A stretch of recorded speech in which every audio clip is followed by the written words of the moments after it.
Lalu benarkah kado amnesti Hasto dan abolisi bagi Tom Lembong syarat muatan transaksional politis? Ataukah ini semata upaya Prabowo tak mau ada oposisi dalam pemerintahan? Kita bahas bersama politisi PDIP Andreas Hugo Parera, ada politisi Gerindra Hendar Samarantoko dan analis politik Lingkar Madani Ray Rangkuti. Selamat petang semuanya. Selamat petang Vini Cindy, selamat petang Bang Ray, Bang Hugo. Oke, selamat petang semuanya. Kita ke Bung Ray dulu. Bung Ray, kalau melihat timingnya, pertimbangannya dari Presiden, motif Presiden Prabowo Subianto memberikan kado amnesti dan abolisi di waktu seperti ini itu apa? Kan sudah dijelaskan oleh Presiden juga demi persatuan nasional itu. Meskipun untuk tujuan seperti itu sebetulnya nggak bisa dihindari dari aspek politiknya. Gitu. Kenapa gitu? Karena khususnya kepada Hasto ya. Hasto ini kan di backup begitu besar oleh PDI Perjuangan, bahkan seperti tangan kanannya Ibu Mega nih gitu ya. Dan saya kira 2 kali pertemuan Ibu Mega dengan Pak Prabowo atau perwakilan Ibu Mega dan Pak Prabowo gitu, pesan yang menguat itu adalah soal ditahannya Saudara Hasto atau di proses hukumnya Saudara Hasto gitu. Nah cuma kan pada saat proses hukum ini berlangsung kan nggak mungkin tiba-tiba ada semacam jungkir balik hukum. Jadi ditunggu sampai putusan selesai dan putusan selesai itu langsung diberi amnesti oleh Presiden seperti yang sekarang kan. Jadi kesannya eksekutif terlibat dalam urusan campur tangan hukum itu terhindari. Tapi Saudara Hasto juga terbebaskan dari pidana. Nah artinya di pikiran Presiden Prabowo ketika memberikan amnesti untuk Hasto Kristianto misalnya itu apa? Motif politik? Ada tentu saja tujuan politiknya, nggak bisa dihindari. Khususnya karena itu tadi, karena Hasto di backup PDI, membuat PDI semacam berutang budi nih sekarang kepada Pak Prabowo. Dan dengan begitu kelihatan setidaknya ya langkah PDI Perjuangan sampai hari ini nih agak landai lah dari wajah yang semestinya oposisi. Misalnya maksud saya begini, kalau di zamannya Pak SBY, Ibu Mega ini nggak begini gitu. Tapi di zamannya Pak Prabowo ini agak landai nih. Padahal ada banyak isu yang memungkinkan oposisi sebetulnya menyikapinya secara kritis. Oke, kita tanya dulu ke Pak Andreas. Pak Andreas, kalau gitu, kalau tadi kata Bung Ray ini bisa jadi hutang budi PDIP sehingga lebih melunak di tahun ini. Kalau dari PDIP melihat hal yang sama? Halo, sorry saya agak Oke, Pak Andreas, kalau tadi kata Bung Ray, pemberian amnesti ini bisa bikin PDIP hutang budi. Jadi apakah PDIP bakalan ya ada tanda-tanda akan lebih melunak untuk kebijakan Pak Prabowo? PDI tentu menjalankan politik sesuai dengan apa yang diputuskan oleh politisi PDI Perjuangan, garis partai tentu itu menjadi hal yang ya biasa di dalam politik tentunya. Bahwa kemudian berkaitan dengan pemerintahan, ya dari awal PDI Perjuangan sudah mengambil, paling tidak sekarang PDI Perjuangan mengambil sikap bahwa kita berada di luar pemerintahan. Dan itu diapresiasi, dihormati juga oleh pemerintahan, dalam hal ini Pak Prabowo sebagai Presiden, bahwa beliau berkali-kali juga mengatakan bahwa ya pemerintahan ini butuh ada pandangan-pandangan kritis yang datang dari pihak luar. Pak Andreas, tapi kalau misalnya keinginan dari Pak Andreas, mohon maaf saya potong, tapi kalau misalnya keinginan dari Bu Mega untuk pembebasan Pas Hasto sudah diberikan, apakah mungkin masih sekritis itu? Saya kira dua hal yang berbeda. Bahwa ada interpretasi yang bisa menghubungkan itu, ya silakan aja artinya masyarakat. Tapi tentu PDI Perjuangan punya sikap sendiri dalam hal pemerintahan. Sementara yang berkaitan dengan amnesti ini terhadap yang diberikan pada Pak Hasto, di samping ada 1.600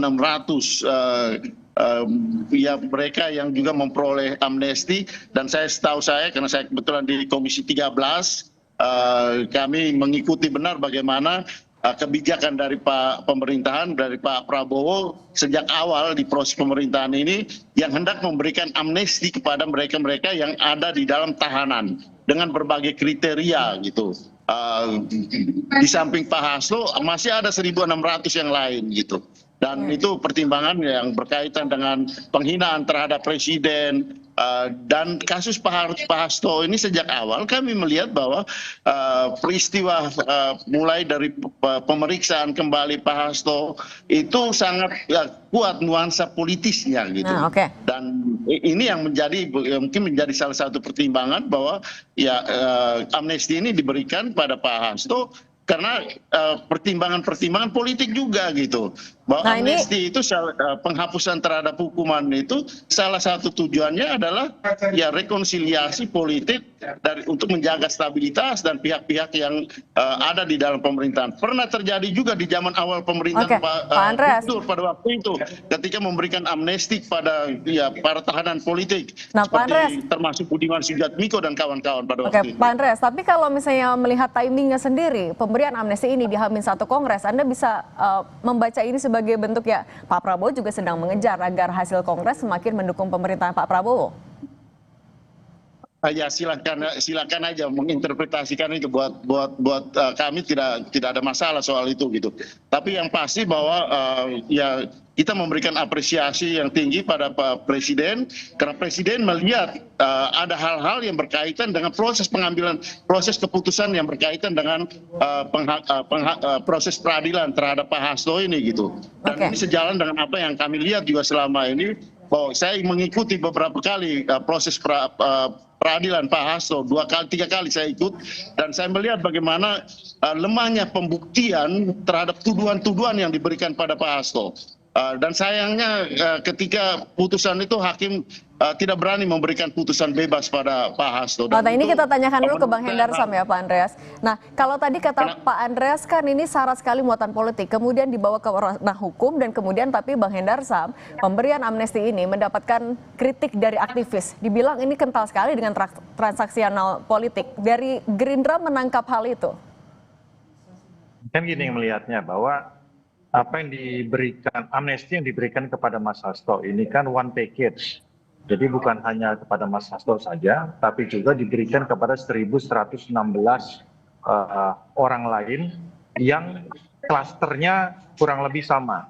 Ada klaster politik di mana tahanan politik itu aktivis-aktivis Papua, ya. Kemudian juga ada beberapa hal-hal tindak pidana yang sifatnya minor, ya. Kemudian juga tahanan politik, tanda kutip ya, tahanan politik undang-undang ITE yang di zaman pemerintahan sebelumnya. Nah ini sebenarnya menjadi satu, kalau bisa kita golongkan dalam satu klaster, ya. Bahwa ini mereka-mereka yang terkena imbas, terkena atas aktivitas politiknya. Nah, Mas Hasto digolongkan kepada hal tersebut. Tapi mengenai masalah teknis bagaimana, silahkan nanti dari Menkum kan ada syarat-syarat tertentu yang ingin dikatakan. Tapi artinya apa? Apa yang dilakukan kepada Mas Hasto bukan hal yang sifatnya privilege atau istimewa, karena diberikan juga kepada saudara-saudara kita yang lain yang pada saat di pemerintahan sebelumnya ya itu mendapatkan hal yang sama ya, melanggar undang-undang ITE kemudian ditangkap dan saat ini masih menjalani proses itu.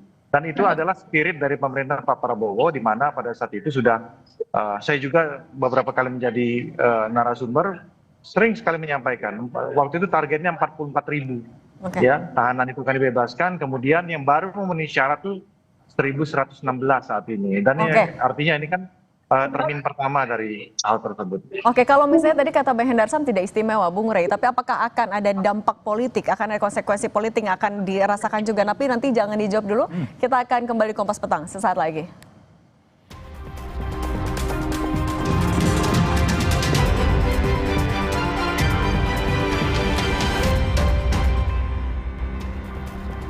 Kompas Petang kembali, saudara. Politisi PDI Perjuangan Said Abdullah kembali menegaskan arahan Ketua Umum PDIP Megawati agar kadernya mendukung pemerintahan Prabowo Subianto. Said menegaskan PDIP akan jadi mitra pemerintah yang mendukung dan memberi masukan untuk kebijakan dan tidak jadi oposisi.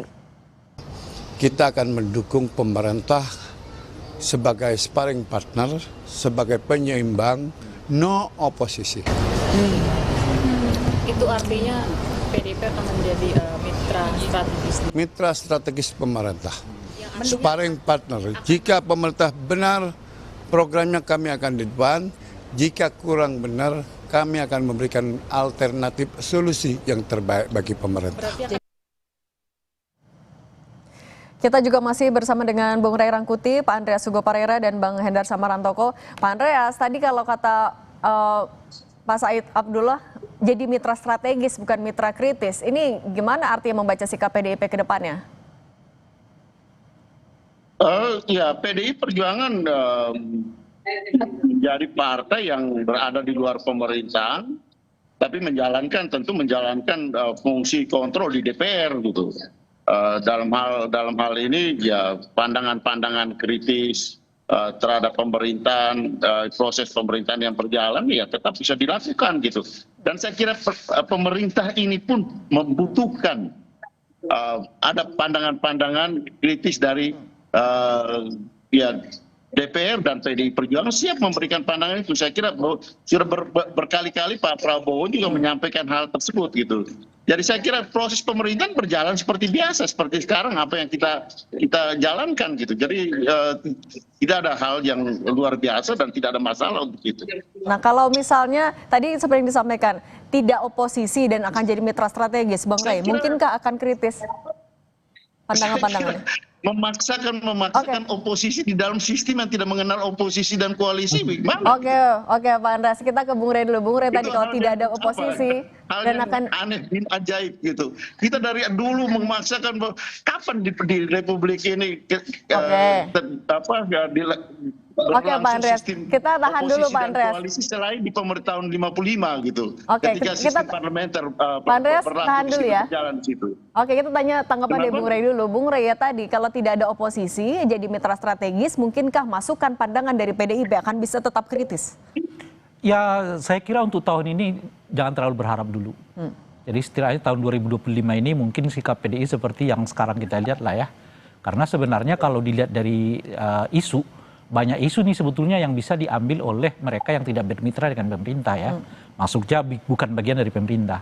Sebut saya soal perdagangan, traktat perjuangan kita antara Indonesia dan Amerika gitu.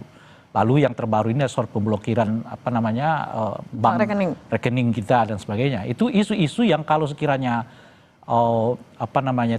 mencoba untuk menyatakan berbeda dengan pemerintah itu akan mendapat respon yang cukup positif dari publik gitu. Kenyataannya kan PDI nggak mengambil isu itu kan. PDI diam gitu. Tapi saya kira untuk 2025 bagaimana 2006, 2007, 2008 belum tentu. Sejarahnya mungkin akan berbeda juga.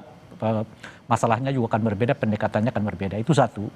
Nah yang kedua, apapun istilahnya ya mau strategis macam-macam, yang bisa kita pegang dari sini adalah kelihatan PDI itu tidak akan mengambil pilihan untuk masuk ke dalam.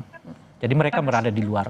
Mau disebut dia sebagai mitra strategis ya, karena PDI sendiri yang sejak dari dahulu menolak istilah oposisi itu sebetulnya.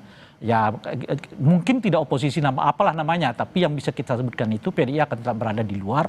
Tidak untuk kritis mungkin sampai 2025, tapi saya tidak yakin apakah 2026, 2027 macam-macam dan sebagainya itu mereka akan sama dengan pola yang mereka kembangkan tahun 2025 gitu. Kenapa gitu? Sebab kalau PDI Perjuangan berada di luar, lalu sikap mereka seperti yang sekarang misalnya, tidak mengambil isu-isu yang cukup populer di tengah masyarakat, yang itu akan sangat merugikan PDI Perjuangan juga secara partai gitu. Jadi sementara mungkin pada tingkat tertentu ya, isu-isu yang tidak diambil oleh mereka itu dan mereka nggak mendapatkan posisi di dalam parlemen, di dalam kabinet, itu kan ruginya bisa 2-3 kali lipat gitu. Nah, tapi karena ada hubungan yang relasional sekarang ya, Hasto diberi amnesti gitu ya, nah ya tentu lalu, sikap yang bisa diungkapkan sekarang itu dukung pemerintah. Tapi kan dukung pemerintah, semua orang saya kira mendukung pemerintah kalau soal itu. Tapi apakah akan sampai pada tahap misalnya baik buruk pemerintah kita dukung, nah belum tentu. Nah, Bang Hendar Sam, kalau misalnya ya tadi kalau kata Bung Ray udah berhasil dirayu PDIP-nya kemudian jadi semuanya satu haluan, apakah bisa disebut kalau Pak Presiden sebenarnya anti kritik? Kayak gitulah. Jadi kalau kita lihat ya, saya tadi tertarik dengan apa yang dikatakan oleh Pak Said Abdullah bahwa menjadi sparring partner. Nah kalau itu kita analogikan dalam suatu olahraga tinju, sparring partner itu saling pukul-pukulan loh kan gitu kan, tapi temen gitu kan. Jadi untuk supaya mengupgrade dari masing-masing mitra supaya ke tingkat ke level yang lebih tinggi lagi. Nah itu saya sepakat dengan hal tersebut. Jadi artinya ya perlu juga pemerintahan ini dikritisi, perlu juga pemerintahan ini disetrum-setrum, perlu juga pemerintahan ini diberikan kritik-kritik yang membangun. Nah yang kedua juga terkait dengan masalah isu itu kan PDI bukan partai yang konyol dan partai yang bodoh gitu loh. Kalau mengikuti itu contoh masalah disinformasi tentang masalah data-data publik, nggak mungkin PDI mengambil isu itu di publik karena itu kan analis-analis kelas kacangan yang ngambil masalah itu. Konyol kalau PDI mengambil masalah yang kayak gitu, ya kan? Karena itu nggak benar disinformasi publik. Nah, hal-hal seperti itulah yang harus sebenarnya diluruskan, kita meluruskan sama-sama, ya kan? Tentang tarif 19% dari Donald Trump. Bagaimana kita mau ngambil isu itu kalau itu masalahnya disinformasi?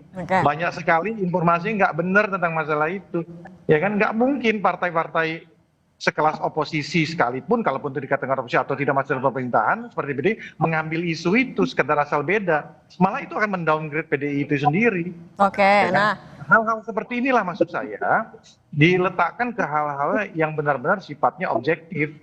Ya, kayak contoh masalah MBG, saya berulang kali ngomongin kan Bu Mega nggak sepakat tentang masalah itu, tapi dia kasih revisi, beliau kasih revisi. Nah itu benar menurut saya kan hal-hal seperti itu. Nah jadi artinya ini bukan masalah hanya sekedar transaksional, memang untuk memberikan sebuah amnesti dan abolisi, ya kan terhadap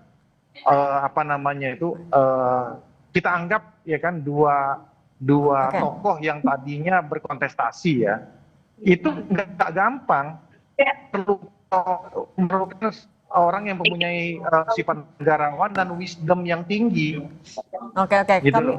Kalau dia tidak melihat Tom Lembong, tidak melihat Hasto itu sebagai aset bangsa, sebagai tokoh-tokoh politik dan tokoh-tokoh terbaik bangsa, nggak akan mungkin ini diambil. Mungkin juga Pak Prabowo mengamnesti 1.116 orang. Oke, Pak Presiden punya pertimbangan. Oke, Bang Hendar Sam, kami sudah tangkap di situ. Perjuangan selama ini gitu loh. Oke, kami sudah tangkap. Pak Andreas, kalau gitu kalau tadi disinggung kalau misalnya sikap PDIP tidak bisa sekritis itu ketika sudah pemberian amnesti dan bisa merugikan dari PDIP sendiri. Bagaimana dengan suara akar rumput? Apakah ini sesuatu yang Anda antisipasi juga, kekecewaan di akar rumput?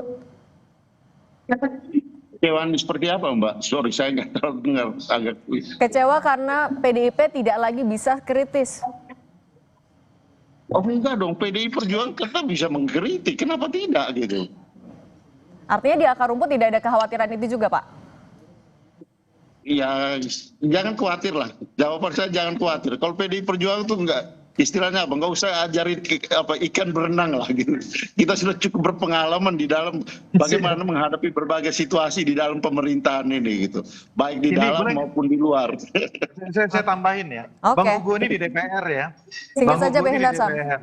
Beliau ini tahu persis bagaimana dinamika di dalam PDI itu, gimana vokalnya PDI di dalam ya, dibanding saya di luar atau Bang Rey.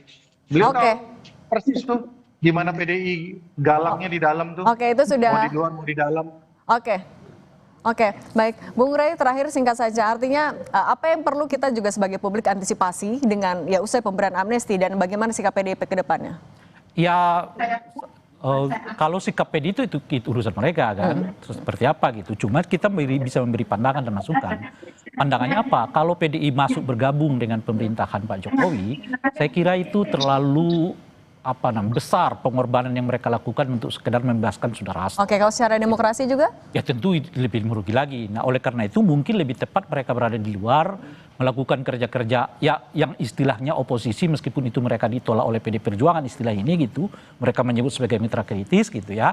Tapi saya tidak akan terlalu yakin untuk tahun 2025 ini PDI akan mengambil posisi yang lebih kelihatan ya berhadapan-hadapan dengan Presiden Prabowo. Tapi sikap itu nggak jaminan kalau tahun 2026, 2027, 2028 saat dimana orang membutuhkan pembeda antara Presiden Prabowo dengan yang lain-lainnya. Disitulah mungkin PDI Perjuangan akan keluar sebagai partai yang bukan bagian dari pemerintahan gitu. Kalau gitu juga membaca segitiga antara Prabowo, Jokowi dan juga Megawati ke depannya seperti apa? Yang jelas ini menurut saya ini semacam apa namanya pukulan politik bagi Pak Jokowi karena dua orang ini diproses kaitannya dan hubungannya selalu dengan Pak Jokowi, dikait-kaitkan dengan Pak Jokowi. Dengan amnesti dan abolisi ini sekaligus menurut saya sih, pandangan saya mau mengatakan memang sebaiknya Pak Jokowi mulai lebih berhitung tentang bagaimana eskalasi politik di masa yang akan datang itu. Sebab lagi-lagi dari dulu saya mengatakan PDI bagi Pak Prabowo adalah teman masa depan, sementara Pak Jokowi adalah teman masa lalu. Oke, baik. Bung Ray Rangkuti, Direktur Eksekutif Lingkar Madani, politisi PD Perjuangan Andreas Hugo Parera, dan politisi Gerindra Hendar Samarantoko. Terima kasih sudah berbagi di Kompas Petang. Sehat selalu semuanya. Ya, terima kasih. Selamat.